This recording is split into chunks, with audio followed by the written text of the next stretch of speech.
ایک صاحب نے پوچھا ہے کہ قومی بچت اسکیم میں پیسے رکھنا کیسا ہے، اور سود کے بغیر کون سا بینک ہے جو حلال منافع دیتا ہے؟ تو اس کا جواب یہ ہے کہ قومی بچت اسکیم جو گورنمنٹ کی سطح پر ہے اس میں اب کوشش ہو رہی ہے علماء کی طرف سے، اور باقاعدہ علماء کی ایک پوری ٹیم محنت کر رہی ہے کہ اس کو سود سے کیسے بچایا جائے، اور انشاءاللہ بہت حد تک اس پر کام ہو چکا ہے۔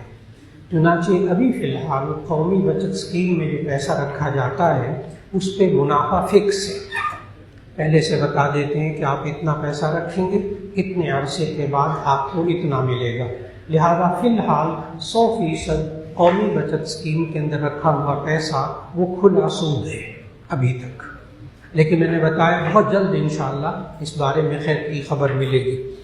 ایک نے پوچھا سود کے بغیر کون سا بینک ہے جو حلال منافع دیتا ہے؟ تو جتنے اسلامی بینک ہیں جن کے شرعی ایڈوائزر علماء ہیں، تو ہمارے اکابر کا یہ کہنا ہے کہ ان کے ہاں اکاؤنٹ بھی آپ رکھ سکتے ہیں۔ دلہا جی پاس آ جائیے، جی میرے پاس آ جائیے، جی پہلے نکاح ہو جائے اس کے بعد پھر انشاءاللہ۔ بیٹا دلہا کو سامنے جگہ دے دیجیے، آپ ادھر آ جائیے۔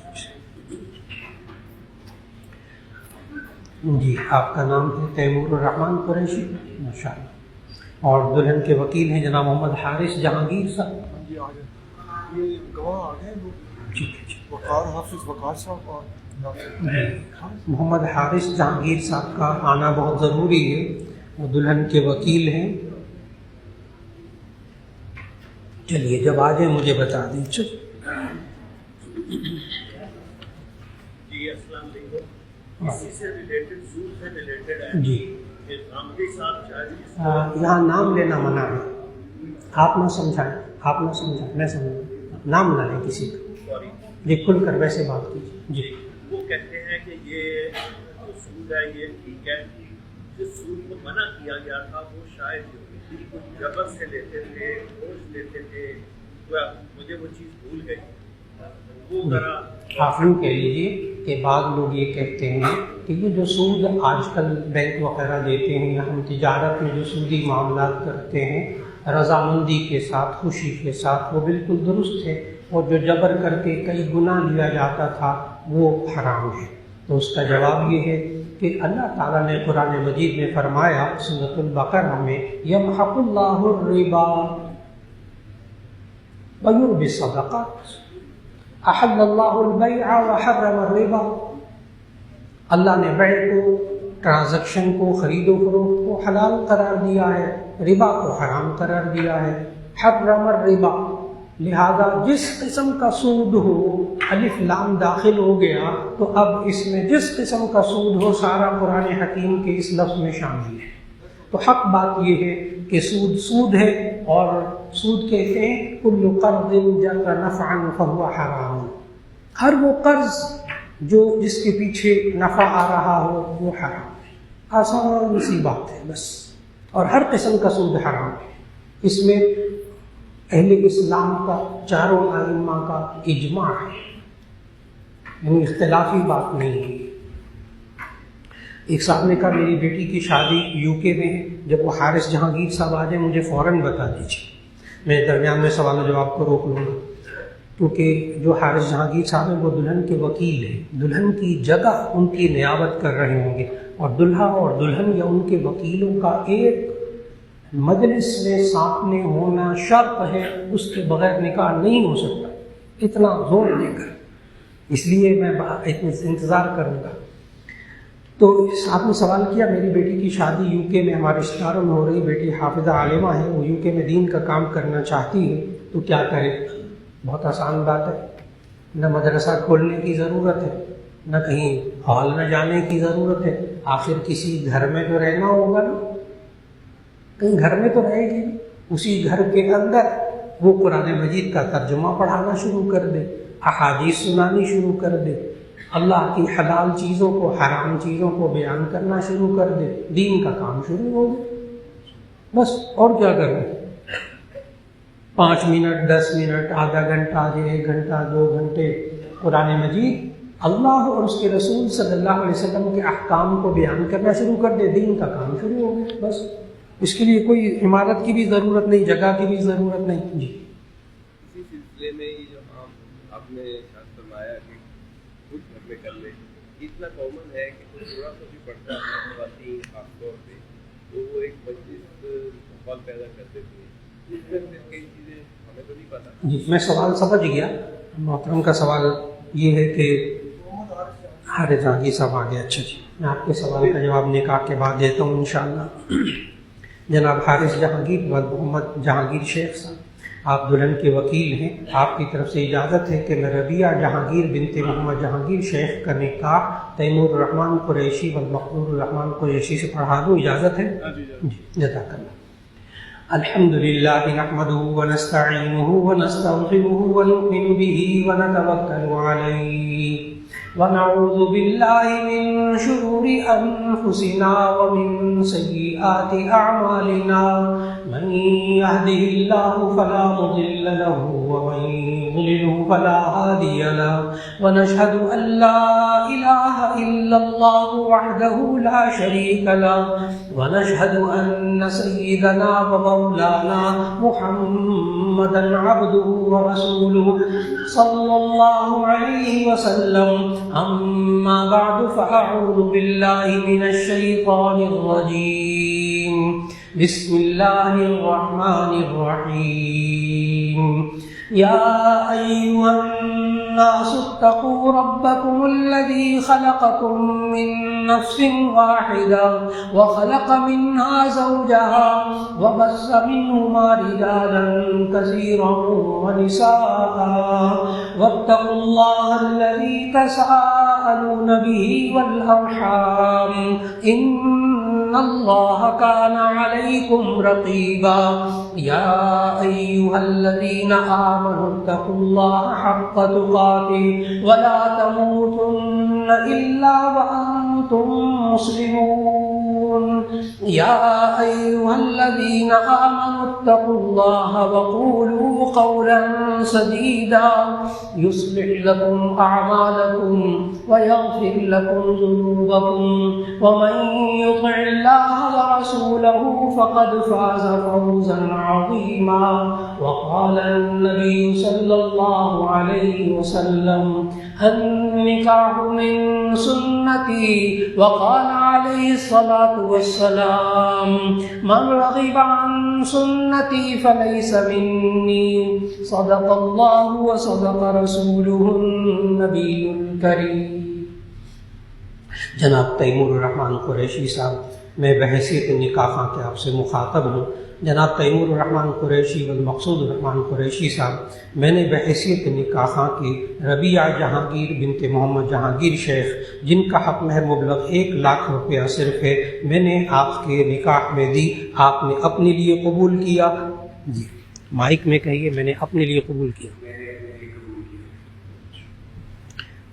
بارک اللہ فیک. دعا فرما لیجیے گا. الحمدللہ رب العالمین. اللہم صلی علی سیدنا و مولانا محمد وعلی آل سیدنا و مولانا محمد مبارک وسلم. یا اللہ یہ نکاح سنت کے مطابق مسجد میں منعقد ہوا، اس نکاح میں خوشیاں عطا فرما، برکتیں عطا فرما. یا اللہ آپ کے نبی صلی اللہ علیہ وسلم جن الفاظ میں دلہا دلہن کو مبارکباد دیتے تھے، ہم بھی انہی الفاظ میں ان کو مبارکباد دیتے ہیں. نبی صلی اللہ علیہ وسلم دلہا دلہن کو یوں فرماتے تھے: بارک اللہ فیکما وبارک علیکما وجمع بینکما بخیر. اس کا مطلب یہ ہے اللہ تعالیٰ آپ دونوں کو خوب برکتیں عطا فرمائے، خیر کے ساتھ ایک ساتھ رہنے کی توفیق عطا فرمائے. یا اللہ آپ کے نبی صلی اللہ علیہ وسلم نے جو جو خیر مانگی، دلہا اور دلہن کو وہ خیر عطا فرما، تمام حاضرین کو وہ خیر عطا فرما. یا اللہ آپ کے نبی صلی اللہ علیہ وسلم نے جس شر سے پناہ مانگی، دلہا اور دلہن کو اس شر سے محفوظ فرما. یا اللہ ان دونوں کو ایمان والی زندگی عطا فرما، اعمال صالحہ والی زندگی عطا فرما، خوشیوں والی برکتوں والی اولاد عطا فرما، سکون والا گھر عطا فرما، رحمت والا رزق عطا فرما. ربنا تقبل منا إنك أنت السميع العليم وتب علينا إنك أنت التواب الرحيم وصلى الله تعالى على خير خلقه محمد وآله وأصحابه أجمعين برحمتك يا أرحم الراحمين.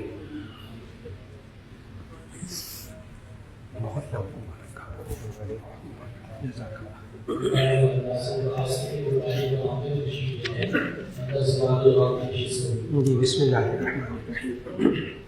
تو آپ کا سوال یہ تھا جب میں نے یہ کہا کہ یو کے میں اپنے گھر کے اندر وہ خاتون دین کا کام کر سکتی ہے، کوئی مشکل نہیں.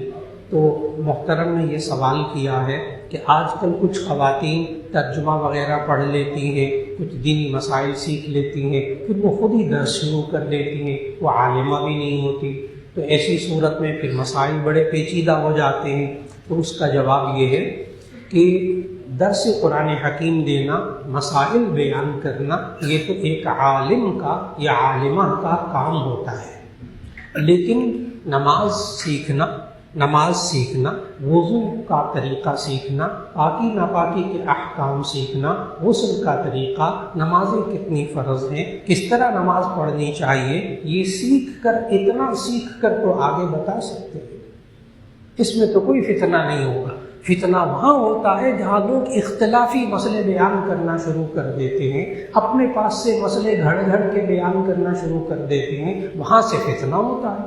تو کسی خاتون کو اگر سورہ فاتحہ کا ترجمہ یاد ہے، سورہ فاتحہ کا ترجمہ سکھا دیں. ایک پارہ یاد ہے، سورۃ البقرہ کا ترجمہ یاد ہے، سورۃ البقرہ سکھا دیں. لیکن اس میں آنے والے پیچیدہ مسائل میں اپنی رائے داخل کرے، اس سے بچنے کی کوشش ہو جائے. تو جتنا دین پتہ ہو اتنا آگے بتا سکتے ہیں، اس میں کوئی حرج کی بات نہیں. جی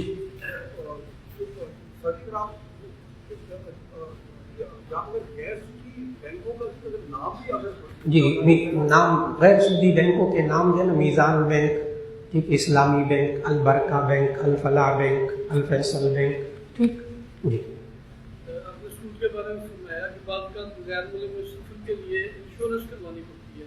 جی اور جب وہاں جاتے ہیں تو استعمال بھی کرنا پڑتا ہے. انشورنس جو ہوتی ہے نا، بیمہ پالیسی، اس میں یہ ہوتا ہے کہ آپ اتنی قسطیں جمع کروائیں، پیسہ جمع کروائیں، حادثہ پیش آ گیا تو پھر ایسی صورت میں ہم آپ کو کور کر دیں گے سارا.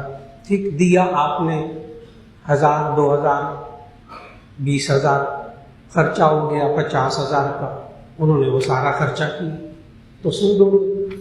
اس لیے انشورنس کے اندر سود بھی ہے. اور پتہ نہیں حادثہ ہوگا کہ نہیں ہوگا، مجھے کب ملیں گے پیسے انشورنس کے، تو یہ جوا بھی ہو گئے. تو انشورنس کے اندر 2 گناہ ہیں، ایک جوا اور ایک سود. اب اس کا متبادل آ چکا، کفالہ، تکافل. اب تکافل آ چکا اور وہ 100% علماء اس کی نگرانی کر رہے ہیں، وہ جائز ہے. اس لیے کہ اس میں مرابحہ ہے، مشارکہ ہے، مضاربہ ہے، اور جو شرعی طریقے ہیں اس طریقوں سے لیتے ہیں، وہ فکس نہیں کرتے، تو وہ جائز. جی میں سمجھ گیا. اب آپ نے یہ بات کہی کہ جی باہر کے ملکوں میں صحت کی انشورنس کروانا ویزے کے لیے ضروری ہوتا ہے، یا باہر گاڑی وغیرہ چلاتے ہیں سڑک پہ آپ انشورنس کے بغیر گاڑی ہی نہیں لا سکتے. تو جہاں جبری ہو وہاں کر لیں اور توبہ اور استغفار کر لیں. بے بس ہے نا آپ، تو توبہ اور استغفار کر لیں. جی میرا یہاں سیاسی سوال نہیں آپ جی تھوڑی دیر پریشانی ہے. جی ایک طرف افغانستان ہے، ایک طرف پاکستان ہے، ایک طرف مودی کا اسپیچ میں نے سنی ہے، ایک طرف نیتنیاہو کی اسپیچ. سوال کر لیجیے. بس سمجھ نہیں آ رہی کہ یہ جو جنگ، وہ وہاں پر بھی کلمہ لکھا پڑا ہے، سوال کر لیجیے. وہاں پر بھی کلمہ، میں نے کہا نا میری پریشانی ہے، وہاں پر بھی کلمہ لکھا پڑا ہے، وہ بھی مسلمان ہیں، ان بھی کلمہ گو ہیں. ہماری تباہی، بس مجھے اس کے اوپر تھوڑی سی آپ اپنی رہنمائی کریں. یہ میرا بس سوال یہ ہے کہ میں اس مسئلے میں پریشان ہوں، مجھے کیا کرنا چاہیے، یہ سوال ہے.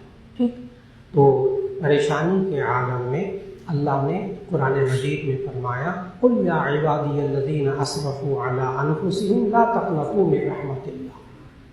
اے میرے بندو جو تم اپنے اوپر زیادتی ظلم کر بیٹھتے ہو، لا تقنطوا من رحمت اللہ، اللہ کی رحمت سے مایوس نہ ہوا کرو. لہذا ہم دونوں ہاتھ اٹھا کر دونوں ملکوں کے لیے دعا کریں، یا اللہ ان سب کو ہدایت عطا فرما، ظلم کو ختم فرما دے۔ یہ دونوں اسلامی ہمارے بھائی برادر ملک ہیں، اے اللہ سب کو سمجھ عطا فرما دے۔ بس دعائیں ضرور کرنی، اور جو جن کے ذمے کام ہے وہ بہت اچھی طرح کام کر رہے ہیں الحمدللہ۔ جی، ایک صاحب نے سوال کیا کہ میرے کئی 10 سالوں کی نماز قضا ہو گئی، لیکن میں فرض نماز کے ساتھ مؤکدہ سنتوں کی جگہ قضا نماز پڑھ لیتا ہوں۔ جی، اس میں گزارش ہے سنت مؤکدہ اس کو چھوڑنا گناہ ہے۔ سنت غیر مؤکدہ میں اجازت ہے، چاہے آپ پڑھیں نہ پڑھیں، تو ایسی صورت میں سنت غیر مؤکدہ وہ تو چھوڑی جا سکتی، لیکن سنت غیر مؤکدہ جو سنت مؤکدہ اس کو نہ چھوڑیں، وہ پڑھیں اور صرف قضا نماز پڑھتے رہیں۔ جامعہ شفیہ کے دفتر میں سے آپ پورے 1 سال کے لیے قضا نمازوں کا کارڈ لے لیں، چھوٹا سا کارڈ ہے، لپیٹ کر اپنے پرس میں جیب میں رکھ سکتے ہیں۔ بس 1 سال کے لیے ایک کارڈ کافی، 10 کارڈ لے لیں، 10 سالوں کی نماز قضا اتنی چٹکیاں بجاتے ہوئے چند مہینوں کے اندر پوری ہو جائے گی۔ فجر کے ساتھ فجر کی نماز پڑھ لیں، ظہر کے ساتھ ظہر کی پڑھ لیں، ظہر کے ساتھ فجر کی بھی پڑھ سکتے ہیں۔ جب وقت ملا مسجد میں آئے، بعد میں پہلے قضا نمازیں پڑھی، جیب میں سے وہ نکالا، جنوری کی فروری کی 27 تاریخ کی نماز، فلاں تاریخ کی نماز، فجر کی، ظہر کی، عصر کی، 5 نمازیں اس میں لکھی ہوئی ہیں۔ تو جامعہ شفیہ کے دفتر سے وہ کارڈ لے لیجیے، نمازوں کی قضا کا کارڈ مفت ملتا ہے، تو وہ لے کر اپنی جیب میں رکھ لیں اور آہستہ آہستہ اس کو ٹک مار کرتے رہیں یہاں تک کہ وہ 10 سال چند مہینوں کے اندر انشاءاللہ قضا نمازیں پوری ہو جائیں گی، پکی پکی۔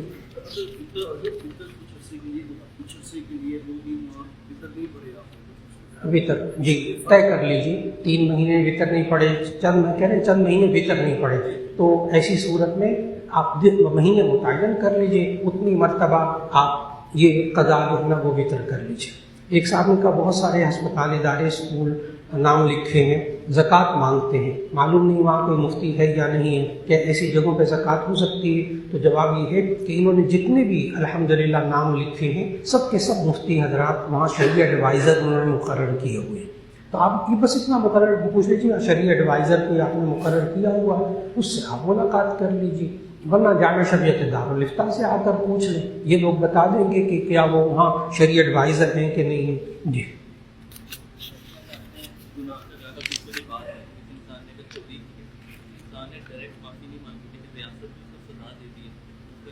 تشریف رکھیے گا۔ بھائی صاحب کہہ رہے ہیں کہ ایک چور چوری کرتا ہے تو ریاست اس کو سزا دیتی ہے، ٹھیک، تو سزا جب دیتی ہے تو کیا اس کا وہ چوری والا گناہ معاف ہو گیا؟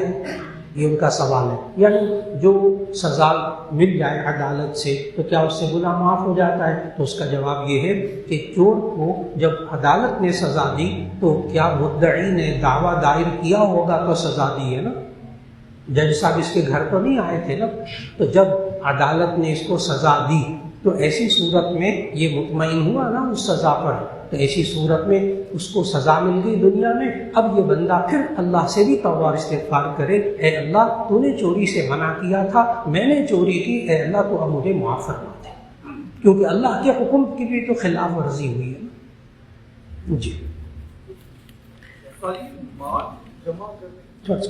یہ پورا کر لیں، 2 چٹیں زیادہ آ گئیں۔ ایک صاحب نے کہا بیٹا ڈاکٹر ہے، نماز کے لیے مسجد میں کہتی ہوں گھر نہیں پڑھتا، اچھا خاتون کی طرف سے سوال آیا، تو اس کا جواب یہ ہے کہ مسجد میں نماز پڑھنا سنت مؤکدہ، گھر میں نماز پڑھنا جائز، فرض نماز پڑھیں گے گھر میں، فرض تو ادا ہو جائے گا، مسجد میں پڑھنا سنت، جماعت کے ساتھ پڑھنا الگ سنت، تو اگر اس طرح گھر کے اندر نماز فرض پڑھ لے بچہ تو یہ نہ کہیں کہ نماز ہوئی ہی نہیں، اس کو کہیں تمہیں مسجد کا بھی ثواب نہیں ملا، جماعت کا ثواب بھی نہیں ملا، مسجد گھر فرض تو پڑھ لے، اب مسجد نہیں جا رہا تو مسجد میں تمہیں نماز پڑھتے، جماعت کے ساتھ نہیں پڑھتے، تمہاری نماز پڑھنے کا کیا فائدہ؟ وہ نماز پڑھنے چھوڑ دیتا، فرض تو چھوڑ دیتا، تو فرض تو پورا کر لیجیے۔ ایک صاحب نے کہا کہ شیطان رمضان میں قید ہو جاتا ہے تو اس کے باوجود یہ انسان گناہ کرتا ہے، وسوسے آتے ہیں، تو وہ کیوں آتے ہیں؟ تو اس کا جواب یہ ہے کہ گناہ پر آمادہ کرنے والی 2 طاقتیں ہیں، ایک شیطان اور ایک نفس۔ شیطان کو تو جکڑ دیا اللہ نے، نفس باقی ہے، اس لیے انسان سے گناہ ہوتے ہیں رمضان میں۔ ایک صاحب نے کہا جب گناہ میں مبتلا تھا تب خوب ڈراؤنے وسوسے نہیں آتے تھے، لیکن جب گناہ چھوڑ دیں تو اس کے بارے میں وسوسے آتے ہیں۔ تو اس کا جواب غور سے سنیے گا، جب گناہ چھوڑ دیں پھر گناہ کے وسوسے آئیں تو وسوسے آنے پر پکڑ لیں گے، تو جب پکڑ دیں گے تو پریشان کیوں ہوتے؟ جب اللہ نہیں ناراض ہو رہا، وسوسے کسی کے ذہن میں آئیں، خود بخود برے خیالات گناہ کے آئیں، اس پر پکڑ نہیں ہوتی، تو جب اللہ پکڑ نہیں کرا تو پریشان کیوں ہو رہے؟ چھوڑ دیں اس کو، آنے دیں وسوسے، فکر نہ کریں، اپنے آپ کو نیک کاموں میں لگائے رکھیں۔ ایک صاحب نے کہا تراویح سنت ہے؟ جی ہاں، تراویح سنت مؤکدہ ہے۔ کہتے کوئی جامع دعا جو ہو تو وہ بتا دیں۔ جامع دعا یعنی جس میں سب چیزیں ہوں۔ نبی صلی اللہ علیہ وسلم نے سب سے زیادہ جامع دعا جو مانگی وہ قرآن مجید میں ہے، اور بخاری شریف میں ہے یہ کہ نبی صلی اللہ علیہ وسلم نے زندگی میں سب سے زیادہ دعا مانگی جس میں ساری چیزیں آ جاتی ہیں۔ ربنا آتنا فی الدنیا حسنہ وفی الآخرۃ حسنہ وقنا عذاب النار، اے اللہ ہماری دنیا بھی اچھی فرما دے، ہماری آخرت بھی اچھی فرما دے، جہنم کے عذاب سے بچا لے، کہانی ختم، سب کچھ مل گیا۔ جامع دعا بہت مانگا کیجیے۔ ایک صاحب کہتے ہیں ایک شخص نے اپنی 50 سالہ زندگی میں اللہ کو چھوڑا، کسی بت کی پرستش کی ہے، لیکن مرنے پر ہمیشہ کے لیے جہنم میں جائے گا، کیا یہ اس شخص پر ظلم نہیں ہے؟ تو اس کا جواب یہ ہے کہ ان اللہ لا یظلم الناس شیئا، اللہ تعالیٰ کبھی کسی پر ظلم نہیں کرتا، کبھی ظلم نہیں کرتا۔ عدل کس کو کہتے ہیں؟ جس کا جو حق ہے وہ اس کو دے دیا جائے۔ ظلم کی ضد ہے عدل، عدل کا اپوزٹ ظلم ہے، عدل کا اپوزٹ ظلم ہے۔ اللہ ظلم نہیں کرتا، عدل کرتا ہے، احسان کرتا ہے، رحمت کرتا ہے۔ لیکن عدل کس کو کہتے ہیں؟ وضع الشیء فی محلہ، جس چیز کی جو جگہ ہے وہاں آپ اس کو رکھ دیں، یہ ہے عدل، اور نہیں رکھیں گے یہ ظلم ہوگا۔ لہذا مجرم کو اللہ سزا نہ دے جہنم کی، یہ ظلم ہے، یہ ظلم ہے۔ عدل کیا ہے؟ جس چیز کی جو جگہ ہے وہیں اس کو رکھیے، تو اللہ عدل کرتا ہے، ظلم بالکل نہیں کرتا۔ جی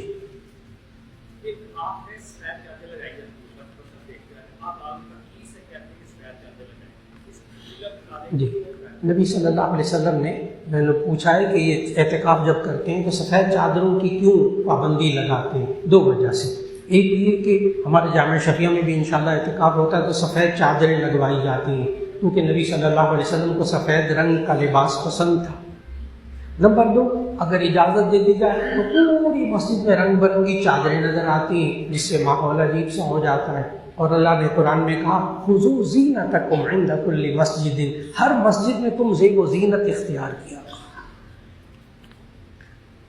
ایک صاحب نے کہا کہ میں غیر ملک میں ملازمت کرتا ہوں، پاکی ناپاکی کی وجہ سے روزہ نہیں رکھ پاتا، پریشان ہوں، کیا کروں؟ سحری افطاری میں بھی مشقت ہوتی ہے۔ یہ والا سوال بہت سے نوجوان کر رہے ہیں رمضان میں۔ یاد رکھ لیجئے گا، رات کو سوئے، شادی شدہ ہیں، ازدواجی تعلق قائم ہوا، جائز ہے، رمضان کی رات میں غسل واجب ہو گیا، میاں بیوی ہیں، یا جوان بچہ ہے اور غسل واجب ہو گیا، کیا یہ سحری کھائے بغیر روزہ رکھ سکتا ہے ناپاکی کی حالت میں؟ تو اس کا جواب ہے کہ جی ہاں۔ کیا ناپاکی کی حالت میں سحری کھا سکتا ہے؟ جی ہاں کھا سکتا ہے۔ بعض نوجوان ہوتے ہیں، بچیاں بھی ہوتی ہیں، شادی شدہ بھی ہوتی ہیں، کہتے کیا ہم سب کے سامنے نہائے دھوئے، بس نہانے کا وقت بھی نہیں ملا آخر میں اتنا، کیا یہ روزہ رکھ لے؟ تو اس کا جواب ہے کہ جی ہاں روزہ رکھ لے، اور نصف نہار سے پہلے جلدی غسل کر کے اپنے آپ کو پاک کر لے۔ تو سحری کھانا بھی جائز، ناپاکی کی حالت میں روزہ رکھ لیں، حالت جنابت میں روزہ رکھنا بھی جائز، لیکن جو حیض والی عورت ہے وہ روزہ نہیں رکھے گی، وہ قضا کرے گی۔ ایک صاحب نے کہا بھائی کو قرض دیا ہوا ہے، کئی سال سے واپس نہیں ہوا، کیا میں زکوٰۃ بھی ادا کرتا رہا؟ اب بھائی کے حالات کو دیکھتے ہوئے میں نے نیت کی کہ بھائی سے نہ لوں گا اور زکوٰۃ بھی میری اس میں ایڈجسٹ ہو جائے، تو اس کا جواب ہے کہ ایسا نہیں ہوتا، یہ جائز نہیں ہے۔ آپ نے بھائی کو رقم دی، ٹھیک، آپ اس کی زکوٰۃ ادا کرتے رہے، آپ کو دونوں کا ثواب ملتا رہا۔ اب آپ نے نیت کر لی کہ میں بھائی کو جو ہے وہ جو لینا تھا میں نہیں لوں گا، ٹھیک، زکوٰۃ کے طور پر اس کو ایڈجسٹ کر دوں گا، یہ جائز نہیں ہے۔ دیتے وقت آپ کی زکوٰۃ کی نیت نہیں تھی۔ ہاں البتہ جب آپ نے معاف کر دیا کہ میں بھائی سے نہیں لوں گا، اب آپ پر زکوٰۃ واجب نہیں، اب آپ پر زکوٰۃ دینا واجب نہیں ہے. تو میں نے دونوں رخ سے بات بتا دی. کہتے ہیں اب بھائی کے بچوں کی مدد زکوٰۃ کے پیسوں سے کرنا چاہتا ہوں، کیا کر سکتا ہوں؟ جی ہاں بالکل مستحق ہے تو آپ ان بھائی کی، حقیقی بھائی کی مدد کر سکتے ہیں زکوٰۃ کے پیسوں سے. بس وہ مستحق ہونا چاہیے، اس کے پاس 5 لاکھ روپیہ ضرورت سے زائد نہیں ہونے چاہیے. ایک صاحب نے کہا میں نے بہت روزگار کا سبب بنایا، اپنا مال بھی لگایا، سرمایہ ڈوب گیا، تو کیا میں زکوٰۃ فنڈ سے کچھ جو ہے وہ قرض لے کر یا زکوٰۃ فنڈ سے پیسے لے کر اپنا اتار سکتا ہوں قرض؟ جی ہاں، زکوٰۃ لے کر آپ قرض اتار سکتے ہیں، اور بشرطے کہ آپ کے پاس 5 لاکھ روپیہ الگ سے موجود نہیں ہے، یا جتنا پیسہ ہے اتنا اس سے زیادہ قرض ہے، تب بھی آپ زکوٰۃ لے کر قرض ادا کر سکتے ہیں. ایک کہتے ہیں تراویح میں یا کسی بھی نماز میں دیکھ کر قرآن پڑھ سکتے ہیں. جی نہیں، امام ابو حنیفہ رحمہ اللہ کے نزدیک نماز فاسد ہو جائے گی اگر دیکھ کر قرآن پڑھا. وہاں عرب ممالک میں کیوں کرتے ہیں؟ اس لیے کہ امام شافعی، امام احمد بن حنبل کے ہاں دیکھ کر قرآن پڑھنا جائز ہے، اس لیے وہاں یہ ٹھیک ہے. جی موبائل سے قرآن حکیم پڑھ سکتے ہیں بشرطے کہ اس میں اور گندی چیزیں نہ ہوں، اور گندی چیزیں نہ ہوں، فلمیں گانے نہ ہوں. ابھی فلمیں گانے دیکھ رہے ہیں، ابھی قرآن پڑھنا شروع کر دیا. ایک ہی پلیٹ میں گندگی بھی، قرآن بھی، گانے فلمیں ایک ہی پلیٹ میں. خدا کا خوف. بس پھر ایک الگ موبائل رکھ لیں جس میں قرآن ڈاؤن لوڈ کر لیں، اس میں نہ خدا کا خوف کرے. جائز ہے پڑھنا، اچھا فتویٰ یہی ہے، جائز ہے موبائل میں دیکھ کر پڑھنا، لیکن کتنی گندی بات ہے. ابھی وہیں اللہ کی نافرمانی، گناہ کبیرہ، اور پھر وہیں قرآن اسی اسکرین کے اوپر.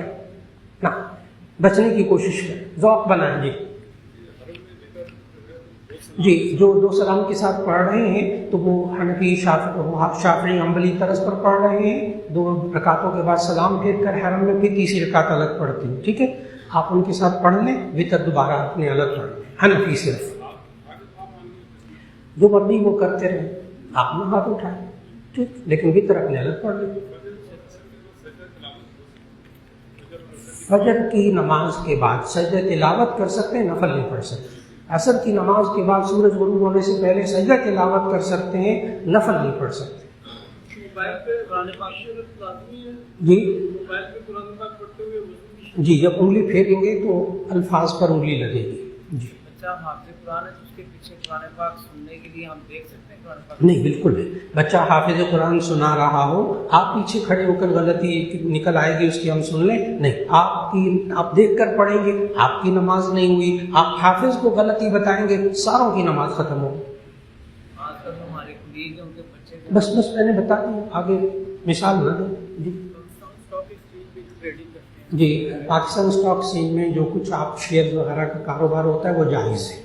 ٹھیک، شیئرز کا کاروبار جائز ہے. اس شیئرز پر آپ زکوٰۃ بھی ادا کریں گے. جو ڈیویڈنڈ آگے ہوتا ہے، سالانہ منافع ہوتا ہے، اس پہ بھی آپ زکوٰۃ ادا کریں گے. ٹھیک، اور آگے جو بدلے کے کاروبار وغیرہ پیچیدہ ہیں وہ دارالفتہ میں آ کر پوچھ لیں، اس میں خرابی ہے. جی جی جی جی اس لیے اس طرح بھی پڑھنا چاہیے. ایک صاحب نے کہا چاند رات عبادت کا معمول ہے، چاند رات کو کیا جامع شفیہ میں عبادت کا معمول نہیں؟ عبادت نہیں، دعائیں.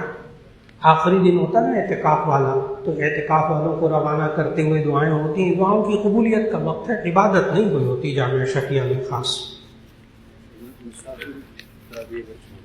مسافر پر نہ، مسافر سنت مؤکدہ ہے اس لیے پڑھ لیں.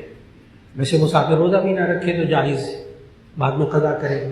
ایک صاحب نے کہا بلغم اندر چلا جائے تو روزہ ٹوٹ جاتا ہے یا نہیں؟ تو اس کا جواب ہے کہ جی نہیں.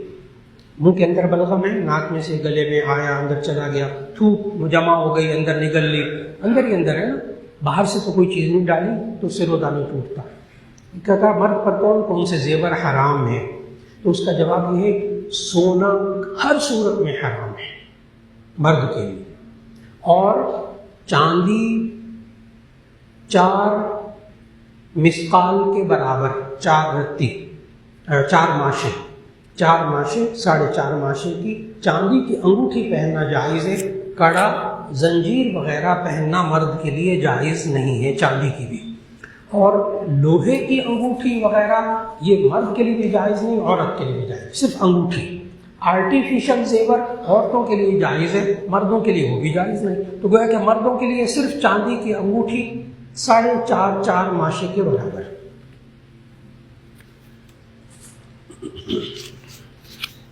ایک صاحب نے کہا کہ یہ انہوں نے پوچھا، اچھا سوال آج کل لوگ بہت پوچھ رہے ہیں یہ والا سوال، کہ اگر روزہ رکھا ہوا ہے، سو گئے تو احتلام ہو گیا، روزہ کیا ٹوٹ جائے گا؟ تو اس کا جواب ہے کہ بالکل نہیں۔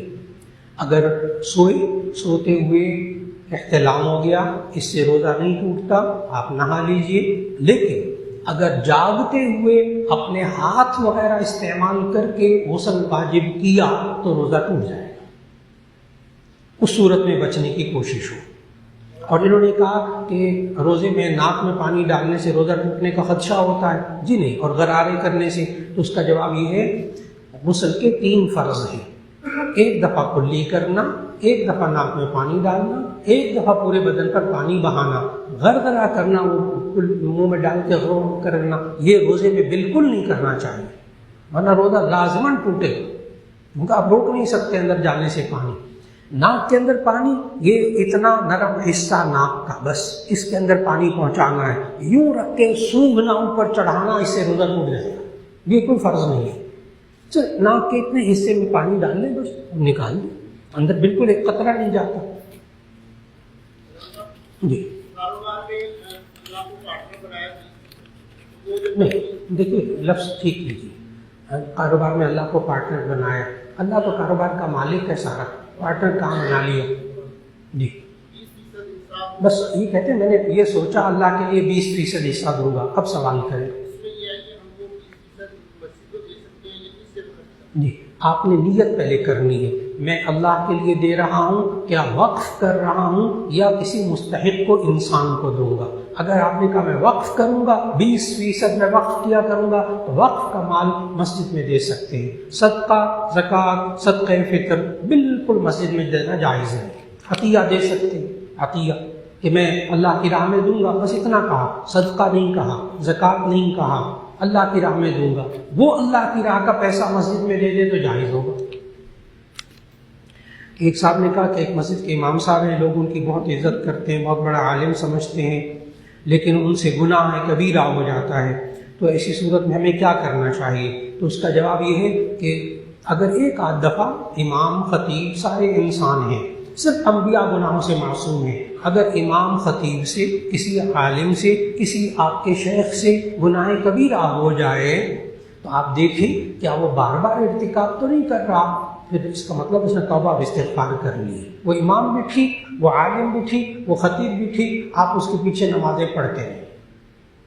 لیکن اگر وہ گناہ کبیرہ بار بار کر رہا ہو تو گناہ کبیرہ بار بار کرنے والا فاسق ہوتا ہے، اور فاسق کے پیچھے نماز پڑھنا یہ مکروہ تحریمی ہے۔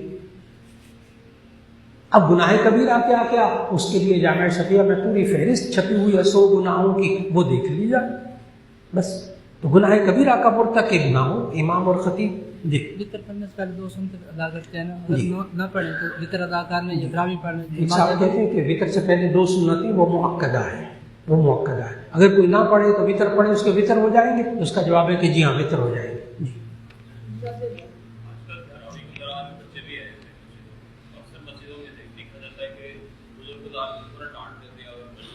جی تشریف رکھیے۔ نبی صلی اللہ علیہ وسلم نے فرمایا، بخاری شریف کی حدیث ہے، مرو اولادکم بالصلاۃ وہم ابناء 7، جب 7 سال کے بچے ہو جائیں تو ان کو نماز کا حکم دو۔ تو ایسی صورت میں بچوں کو تب لائیں جب پہلے تربیت ہو چکی ہو، تاکہ بچے تنگ نہ کریں، یا آپ نماز پڑھیں تو پہلی صف چھوڑ کر اپنے بچے کو اپنے ساتھ کھڑا کر لیں، پھر انشاءاللہ جہاں بچوں کی تربیت ہوتی ہے وہاں مسجدوں میں سکون ہوتا ہے۔ لیکن اگر بچے غلطی کریں تو مسجد میں شور مچانا، ڈانٹنا ڈپٹنا، فساد کا ماحول پیدا کرنا، ایسا نہ کیا جائے۔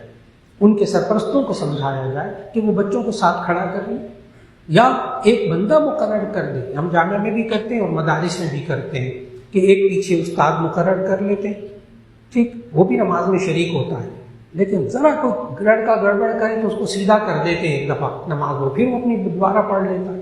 جب ان کو پتہ لگ جائے گا سارے بچے سیدھے ہو جائیں گے انشاءاللہ. تو اس کا نظم کر لیا جائے کہ ایک بندے کی ڈیوٹی لگا دی جائے باقاعدہ. لیکن بہت چھوٹے بچے جو بیچارے سمجھ ہی نہیں رکھتے ان کو نہ مسجد میں لایا جائے. جی جی سنت موقدہ، کوئی بھی سنت موقدہ چھوڑنا گناہ کبیرہ ہے. جی مفتی صاحب سنت موقدہ چھوڑنا گناہ کبیرہ ہے. جی مفتی صاحب تشریف فرمائیں. یہاں ہمارے یہاں 3-4 مفتی الحمدللہ بیٹھے ہوئے اس وقت بڑے غور سے میری باتیں سن رہے ہیں اور ان کی ڈیوٹی لگی ہوئی ہے الحمدللہ. ذرا سی بھی مجھ سے کوتاہی ہوگی فوراً مجھے متوجہ کریں گے کہ یہ مسئلہ یوں یہ نہیں ہے اس طرح ہے، کیونکہ مجمع ہے نا. مجمع کو غلط بات چلے گی تو کیا ہوگا؟ اس لیے مفتی حضرات کی نگرانی ہو رہی ہے، فکر نہ کریں. اور یہ سارا ریکارڈنگ بھی ہو رہی ہے، یہ ریکارڈنگ بھی ہو رہی ہے اور مفتی صاحب ریکارڈنگ بھی بعد میں سنتے ہیں. ایک عالم نے حضرت علی رضی اللہ عنہ بس نہیں اختلافی مسئلہ نہیں، بس بعد میں پوچھ لیجیے، مزے والے سوالات نہیں. کسی جہادی سیاسی اخلاق کو کیسے بہتر بنائیں، زبان کی حفاظت کیسے کریں، پورے جمعے اس پر پڑھائے ہیں زبان کی حفاظت پر کہ 10 عیب اللہ نے بتائے ہیں قرآن مجید میں. ان 10 عیبوں سے اپنی زبان کو پاک کر لیں. نمبر 1 جھوٹ، نمبر 2 غیبت، نمبر 3 بہتان تراشی، نمبر 4 چغل خوری، نمبر 5 تمسخر مذاق اڑانا، نمبر 6 وعدہ خلافی، نمبر 7 جھوٹی قسمیں کھانا، نمبر 8 برے القاب سے کسی کو پکارنا، نمبر 9 زبان سے کسی کو دھوکہ دینا، نمبر 10 زبان سے گالی نکالنا. یہ ساری آیتیں میرے ذہن میں موجود ہیں ہر ایک کے بارے میں. قرآن مجید میں پورا جمعہ پڑھایا الحمدللہ گزشتہ جمعوں میں. تو زبان کو اس طرح پاک کر لیں. یہ کہتے ہیں اللہ کی محبت کیسے حاصل کریں، اللہ کی محبت کیسے حاصل کریں، تو اللہ نے قرآن میں طریقہ بتایا. میں اپنے پاس سے کیوں بتاؤں؟ قل ان کنتم تحبون اللہ فاتبعونی یحببکم اللہ. آپ کہہ دیجئے نبی صلی اللہ علیہ وسلم ان کنتم تحبون اللہ، اگر تم اللہ سے محبت کرتے ہو، فاتبعونی تو میری نبی صلی اللہ علیہ وسلم کی پیروی کرو، ان کی بات مان کر چلو. یحببکم اللہ، اللہ تم سے محبت کرے گا اور کوئی راستہ نہیں ہے. جی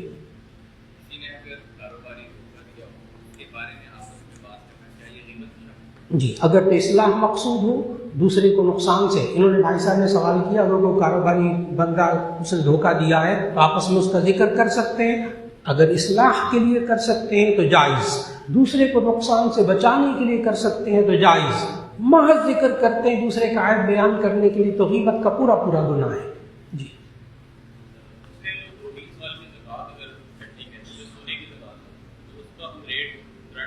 جی موجودہ مالیاتی مارکیٹ ریٹ. یہ سوال بھی ہو گیا. یہ غیر مسلم سے نکاح کر سکتے ہیں کہ نہیں اگر لڑکی غیر مسلم ہو؟ جی نہیں، مسلمان کرنا پڑے گا، ان دونوں کا مسلمان ہونا شرط ہے. کہتے ہیں چہرے پر داغ دانے وغیرہ نکل آئے تو ان کا علاج کروانا درست ہے. جی ہاں بالکل آپ درست ہے، علاج کروانا کوئی حرج کی بات نہیں. انہوں نے پھر سوال کیا ہے اللہ تعالیٰ کے قریب ہونے کا سب سے آسان طریقہ کیا ہے؟ آج آیت بھی پڑھی تھی میں نے، ابھی پھر دوبارہ دہرا دیتا ہوں کہ اللہ کے قریب ہونے کا سب سے آسان طریقہ کیا ہے؟ اللہ نے خود بتایا ہے. دوسروں کے کہنے پہ کیوں بات لگے؟ ان رحمت اللہ قریب من المحسنین، اللہ کی رحمت قریب ہوتی ہے اچھے کام کرنے والوں کے. تو اللہ اچھے کام کرتے رہیں، اللہ کا قرب حاصل کریں گے. گناہ ہوگا اللہ دور ہو جائے گا، اللہ سے بندہ بھی دور ہو جائے گا. بات مکمل ہو گئی. بس اچھے کام کریں، اللہ قریب.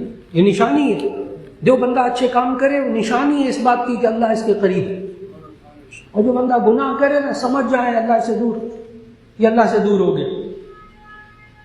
ایک ساتھی کہتے ہیں میں یونیورسٹی کا طالب علم ہوں، میرے ساتھ لڑکیاں پڑھتی ہیں، نہ چاہتے ہوئے بھی نظر پڑ جاتی، اس سے بچنے کے لیے مجھے کچھ بتائیں.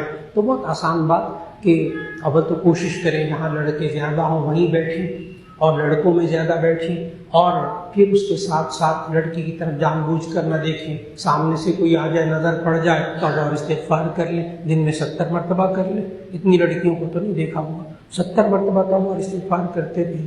انشاءاللہ العزیز آپ پڑھ جائیں گے اور گناہ بھی نہیں ہوگا.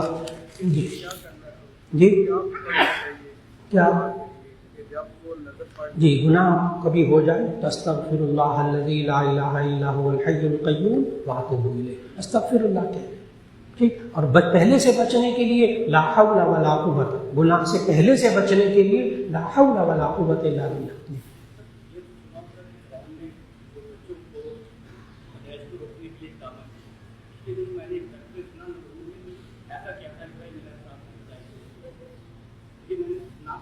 بس اگر میں نے پوچھا کیا بچوں کی پیدائش میں وقفہ کر سکتے ہیں؟ جی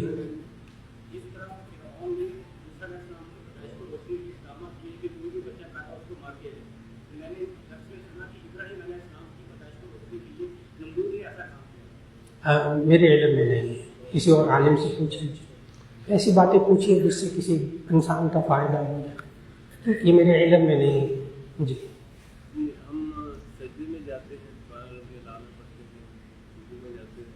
کیونکہ یہاں اس دن مجالس میں نا بہت کچھ ہوتا رہتا ہے.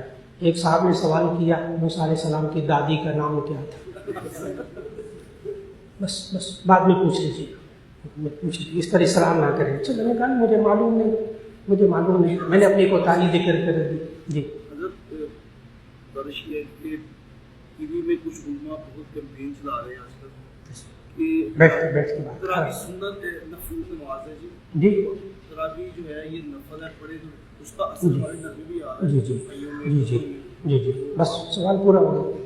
تو کہتے ہیں سوشل میڈیا کے اندر بہت سارے لوگ کہتے ہیں تراویح جو ہے نا یہ سنت نہیں ہے، نفل ہے، فلاں ہے، یہ ہے وہ ہے. تو ان کی باتیں سن کر ہمارے گھر پہ بھی اس کا اثر آ رہا ہے. تو اگر طبیعت ناساز ہو جائے تو ایک ڈاکٹر کے پاس جاتے ہیں، یا سوشل میڈیا کے ڈاکٹر جو نسخے بتاتے ہیں ساروں پر عمل کرتے ہیں. عقل مند آدمی کیا کرتا ہے؟ ایک ڈاکٹر کے پاس جاتا ہے، ٹھیک، جس پر اعتماد ہوتا ہے.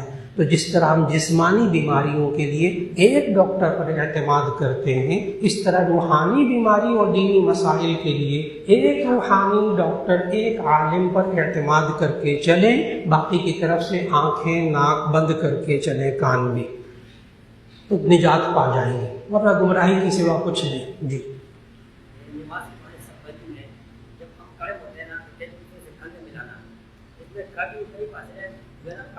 تشریف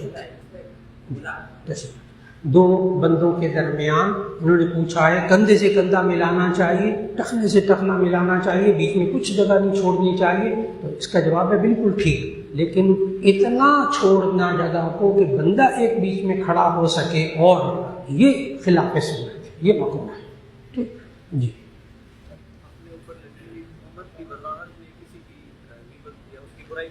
جی جی اصلاح کے لیے کریں گے، شکایت دور کرنے کے لیے کریں گے تو غیبت نہیں ہوگی، ورنہ غیبت ہوگی. جی کسی بندے کے اوپر جادو ہے تو وہ روزہ کا اس کو تکلیف بھی ہوتی ہے، تو وہ روزہ کیسے رکھ سکتا ہے؟ جی جس شخص پر جادو ہو وہ قل اعوذ برب الفلق قل اعوذ برب الناس پڑھ کے دم کرے اور روزہ رکھے. پھر تکلیف ہو تو ڈاکٹر صاحب کے پاس چلا جائے. روزہ رکھا ہوا پھر وہ میڈیسن کھاتا ہے تو ٹھیک ہوتا ہے، صبح افطاری کے وقت سحری کے وقت میڈیسن کھا لے، انشاءاللہ ٹھیک ہو جاتا ہے. جی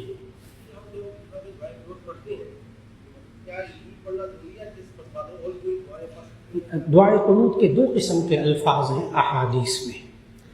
صحائح ستہ کے اندر اللہم اہدنی فیمن ہدیت وعافنی فیمن تولیت، وہ والی دعا ہے. اور دوسری جو احناف پڑھتے ہیں اللہم انا نستعینک ونستغفرک الی آخری، وہ بھی حدیث سے ثابت ہے. یہ دو دعائیں حدیث سے ثابت ہیں، ان میں سے کوئی دعا بھی پڑھیں درست سنت واجب پورا ہو جائے گا. ٹھیک ہو گیا. لیکن اگر کسی کو نہ آتا ہو تو کوئی بھی استغفار کی دعا پڑھ لیں تو درست ہوگا.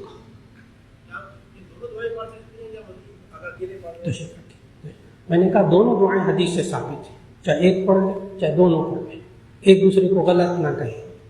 لیکن نہیں آتی کوئی بھی استغفار کے کلمات ربنا آتنا فی الدنیا حسنہ.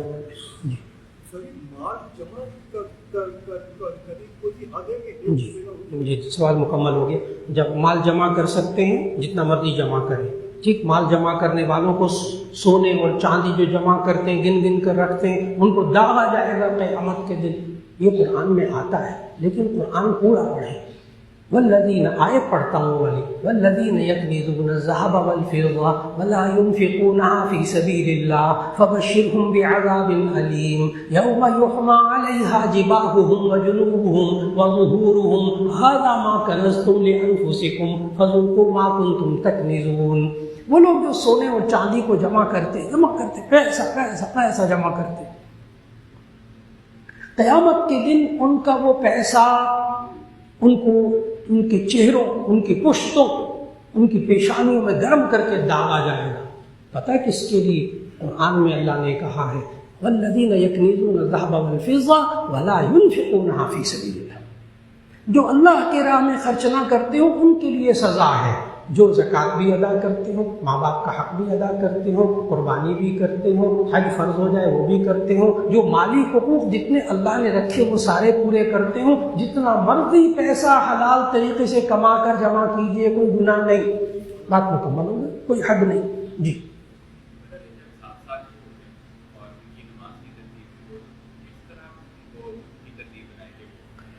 یہ آپ بھائی صاحب نے سوال کیا ہے کہ 7 سال کے بچے ہو جائیں تو ان کو کس طرح کیا ترتیب بنائیں کہ ان کو نماز کی عادت پڑ جائے. ٹھیک، آپ نے کھانا کیسے سکھایا تھا بچوں کو، آپ نے چلنا کیسے سکھایا تھا، آپ نے لکھنا کیسے سکھایا تھا، آپ نے بولنا کیسے سکھایا تھا. بس جتنی محنت آپ نے بچے کے چلنے پر کی تھی، کھانا کھلانے پر کی تھی، آپ نے اس کو لکھنا سے لکھائی سکھانے پر کی تھی، آپ نے بولنے پر محنت کی تھی، اتنی محنت نماز سکھانے پہ کر لیں. اس سے کم محنت میں نماز پڑھنے والا ہو جائے گا انشاءاللہ.